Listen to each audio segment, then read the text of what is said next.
Hi everyone, it's Jessica. Welcome back to my channel. Today I have released a fun new pattern. It's a mini quilt for Valentine's Day, and that is what we are going to work on making. Here's what it looks like.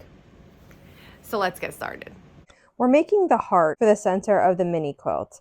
And what I've done here is I traced from the template included in this pattern, I traced that heart directly onto this is called Quilter's Mylar. And this works the same way as a freezer paper, but this is a little bit sturdier and you don't have to fuse the layers together like you do for freezer paper to get a hardy template. I buy this from Joann Fabrics. The template does not have a seam allowance included, so you need to add it. So what I did was I just put this heart on top and I roughly cut out around it. And I just need to finish this top portion here. So I'm just going to go in a little bit like this. And then I'm going to repeat that on the other side. Now, if you didn't want to hold the template here like this to the heart, and then I'm going to just cut just a little bit down the center, not all the way, but just a little bit. You could trace it with a pencil and then cut about a 1/4 inch away from the pencil lines, but I usually just end up holding it. Now I have my heart. I flip it over to the back side. I have some starch here, and I've sprayed some of that starch into the lid. I also have a paintbrush, and then I just take my paintbrush and I paint the starch onto the edges of the heart. I usually do about half at a time, and I favor starting on the right side because I'm right-handed, but you can start anywhere. Now I am just going to use the heat of my iron to form the wet edges around the heart. I usually try to go right at the fabric perpendicularly. I find that I get the best form then. So you can see these are formed really nicely. And then as I go around the top, I'll just use my fingers to put the fabric. Now, I did make my seam allowance a touch bigger here, and I think I'm going to have to trim some of that, but for right now, it's okay. It's more difficult sometimes when you give yourself a bigger seam allowance than if you just did a true 1/4 or a little less. The tendency there is you're worried like, oh, what if I don't have enough seam allowance? That's how I feel. And I end up going a little bigger, and then I realize that that's a problem, so I usually cut it. But for right now, this is okay, and I'll just trim that away later. Now for the center here, I have that little cut in it, and I'm just going to take my iron and just go right down the center.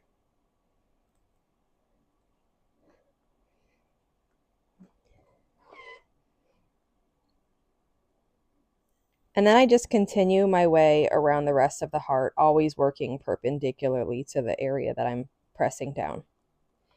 Now, what happens if, you accidentally form it and it's not nice? It really doesn't matter. You can just wet it with starch again and just keep going. So once you wet an area that you already pressed with starch, like if I do it right here, it just opens it up really beautifully again, and then you can just have another try at it. I always make sure my steam is off here. I use a dry iron anyway, but if you had steam on, your fingers would be burnt. So no steam. And again, if you're worried about burning yourself, use a stiletto. And then at the bottom here, it kind of already started, but I just take this last bit and fold it over. And the way that this heart is, your end won't stick out past. So it's going to be just fine having that seam allowance. It will tuck perfectly under the heart, and you don't have to worry about anything sticking out. And of course, like I said, I am choosing to use this method. You can use a raw edge applique. You can use like applique stitches on your machine to put this down. Really anything you want. I'm just showing you what I have chosen to do, which is just like the freezer paper method. And then I'm going to hand stitch this down. Now I'm just taking away some of this seam allowance here because like I said, I have too much and it's just getting in the way. And any areas where it's bumpy on the front, because you're forming this around this template, you should have a nice smooth edge when you look at it from the front. If you have any areas that have bumps or wrinkles, you can just wet those with starch and then go again, and they'll be okay. And then you could see here, this looks really nice. So the next step is when it's cool, you can just slip this out And you can use this again. It's reusable many times. It holds up really nice. Eventually, it'll start to warp and stuff, and you won't want to use it anymore, but it does work for quite a while. Then I press it from the back, and I press it from the front. And now I can stitch this onto my square. Very often it's recommended if you're going to hand applique to start with a larger piece. So I've started with a larger piece here. After I hand applique, I'll cut this down to the right size. To center this, you can just eyeball it, or you can fold it in half and just give it a little crease. You can press with the iron if you want, but I usually just like finger crease this here. And then you can line up the center of the heart and the point of the heart on that. You could also do it vertically too if you wanted, and then line up your heart. Like if you fold your heart kind of in half, you can get a cross point to line that up to. But I usually just eyeball it to about the center, which I think is there. And then I'm going to start hand appliquing this. I already had this needle threaded from another project, and it's, a double length of thread here. Typically applique is done with a single length, so you don't see it, but like I often do it with a double and it's fine. So I'm just going to flip it over, and just a little distance away from where I'm going to start, I'm just going to take a stitch, and there's a knot tied at the end of this thread. So it's just going to secure that in there. Then I will just flip it over, and I'm going to go back under to the back side of the work here. And then I'm just going to come up through the red fabric and also through the edge of the heart. When I'm sewing through the edge of the heart, what I'm trying to do is just grab a few threads from the heart, and I'm trying to do it on the edge, like the actual edge that was starched and wrapped under, or a little bit underneath. And what that does is it hides your stitches. So I've already taken a stitch there, but you really just can't see it at all, even though I'm using double thread. And then you just repeat that all the way around. And how careful you are about that is up to you. I don't mind if you can see the stitches sometimes. So like I don't go too crazy about having it be underneath, right underneath. But you can, if you want, you can grab it so that you're grabbing it just on the underside of this heart and that you don't see it. And so you just take your time stitching around the heart, grabbing a little bit at a time. This is the portion that I've already sewn. And working to sew this down to your background.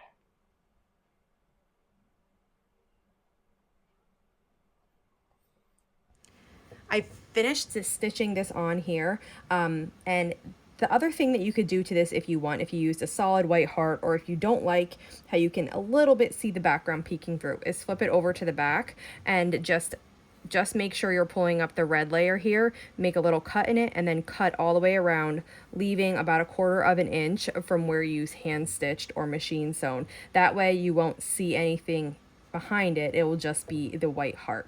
Now I made this oversized, so I need to trim it down, and then we're going to go ahead and add it to the mini quilt. So we're going to get started by working on some of the components for the block. And the first thing that we need for this is half square triangles. This block is relatively easy. It's only composed of squares and half square triangles. So I like to make mine one at a time. I take one of the triangles and I start by matching up the bottom point, and then I match up everywhere else around. And then I sew across with a 1/4 inch seam allowance. When I'm finished doing that, I just open it up and give it a finger press, and then trim away these overhangs here.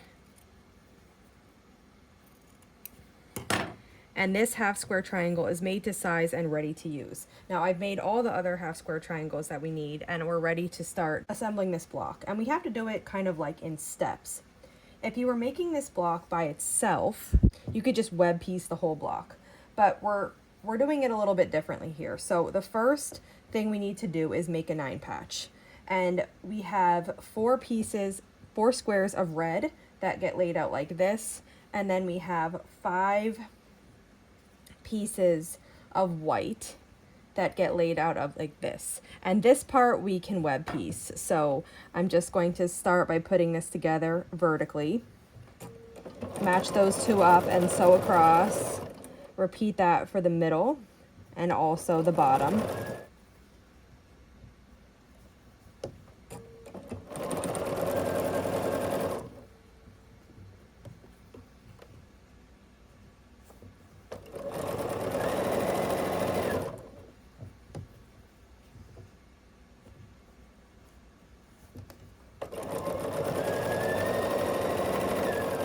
Then we can cut the thread and just sew the final two seam lines here.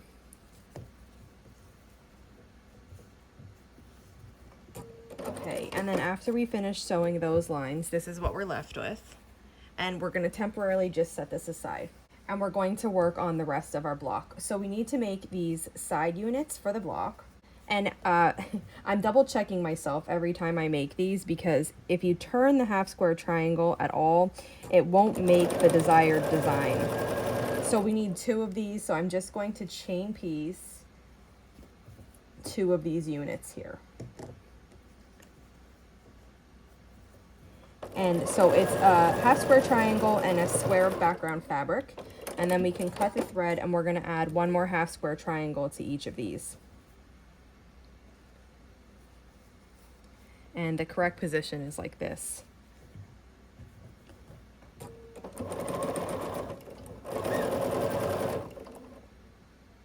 Okay, and then 1 more to this one. And now we have the side pieces. These get put on the sides of the 9 patch. So let's do that. I bring the 9 patch back over, and it's going to go just like this in the middle.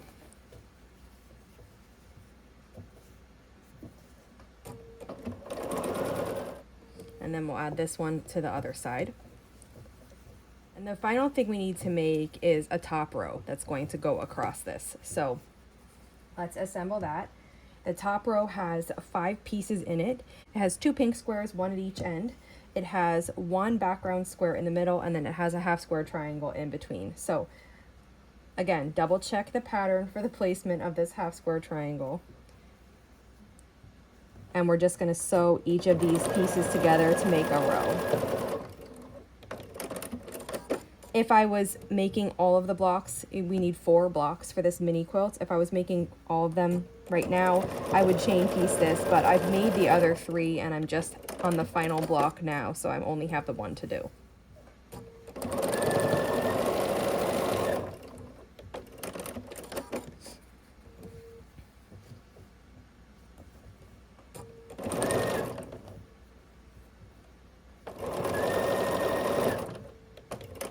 Okay, and now we're going to sew this piece that we just made to the 9 patch piece, which looks like this right now. We're going to sew it to one of the sides. Either one, it doesn't matter, they're both the same.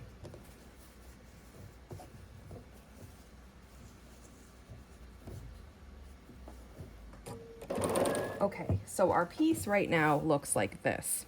And we're ready to kind of just assemble the whole mini quilt together. I have another piece that is exactly the same here, and I have a sashing unit already sewn to it. So we're gonna sew the piece we just made to this sashing unit.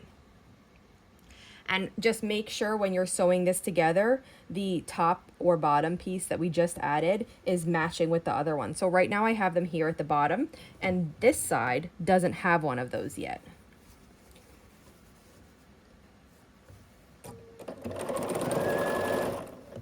And now we have almost a half of the mini quilt. So this portion could be the top if I turned it this way with the top row here, or it could be the bottom if I turned it this way with the bottom row here. Okay, so I'm gonna set this part aside and we're gonna work on the middle row. Now the middle row has part of the blocks that we didn't add yet. So for example, if this is the top of the quilt, this middle row completes the rest of this block, and it's going to also complete the rest of this block. And all the how to make this is in the pattern, and the link to that is below. And the heart that we hand stitched is going to go in between them. So we need to sew these together to make the middle row of the quilt. So I'm just gonna line the edges up and stitch this right on, and then I'm going to repeat that on the other side.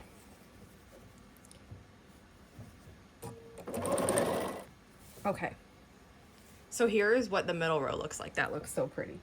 Now I have 2 rows that look like the one we made. So I have a top, a bottom. They look exactly the same. I'm gonna take one of them and we're gonna turn the whole quilt and sew it this seam right here.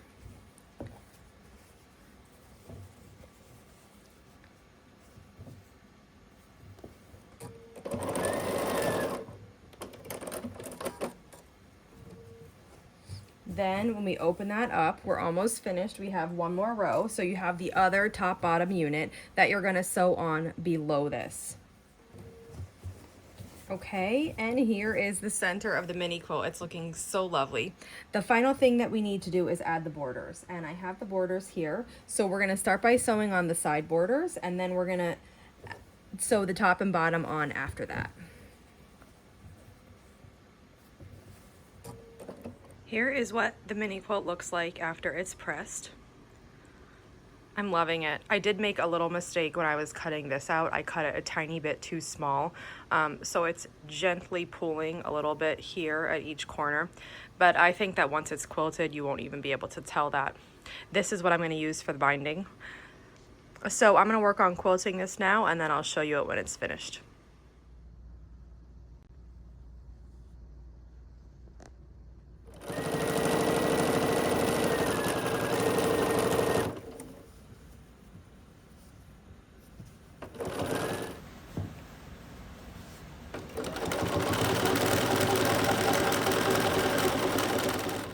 Editing Jessica realized that there is a mistake in this quilt, and that even though I gave you advice to pay close attention on the direction of your half square triangles, I missed that myself. You probably already noticed in the video, but if you didn't, let me show you where my mistake is. Here's my mini quilt, and you can see right here, these I have flipped the wrong way. The pink half square triangle should be on the outside like the rest of them. Mistakes do happen, and I'm not really going to worry about it. I'm still gonna hang this up. Eventually, maybe I'll make one to replace it, but for now, this is good.